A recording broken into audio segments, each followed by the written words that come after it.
মানিয়ে নেওয়া মানেই তো আর মেনে নেওয়া হতে পারে না, তাই না?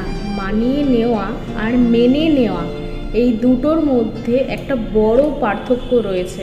কিন্তু আমাদেরকে প্রত্যেকবারই বুঝিয়ে দেওয়া হয়, প্রত্যেকটা জায়গা থেকে এটাই বুঝিয়ে দেওয়া হয় যে মানিয়ে নে।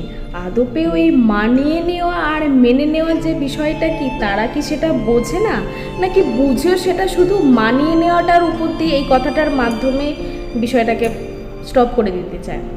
অ্যাকচুয়ালি আমার মতে বলে মানিয়ে নেওয়া বলতে যেটাকে বোঝায় যে আমি একটা কোথাও গিয়েছি, হয়তো সেই জায়গাটায় আমার হাতে পয়সা কম আছে, কিন্তু আমার সেই সময়টা ভীষণ খিদে পেয়েছে।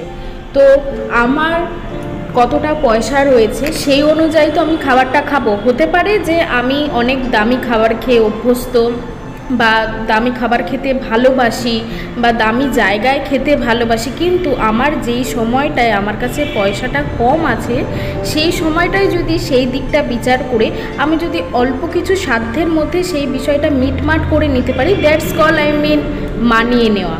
কিন্তু মেনে নেওয়া ব্যাপারটা হচ্ছে আলাদা। দেখা গেল তোমার চোখের সামনে কেউ দিনের পর দিন অন্যায় করছে, তুমি বুঝতে পারছো জিনিসটা অন্যায় হচ্ছে, তুমি চাইছো না সেই অন্যায়টা বারবার তার দ্বারা হোক বা তোমার সামনে সেটা বারবার প্রস্ফুটিত হয়ে উঠুক, কিন্তু তুমি যখনই সেটাকে নিয়ে প্রতিবাদ করতে যাচ্ছ বা যখনই তাদেরকে এইটা বুঝিয়ে দিতে যাচ্ছ যে বিষয়টা ঠিক হচ্ছে না, কিন্তু তারা কি বলছে, না মানিয়ে তো নিতেই হবে, মানিয়ে তো নেওয়াটাই মেয়েদের কাজ, বা মানিয়ে নেওয়াটাই সংসারের আসল ধর্ম।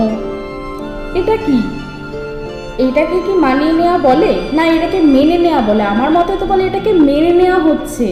মানিয়ে যদি নেওয়ার হতো তাহলে তারাও আমার বিষয়টা বুঝতে পারতো যে আমি কি বলতে চাইছি, কিন্তু না, বিষয়টা এইখানে এসে দাঁড়াচ্ছে যে না, যেটা আমরা বলছি সেটা তোকে মেনে নিতে হবে।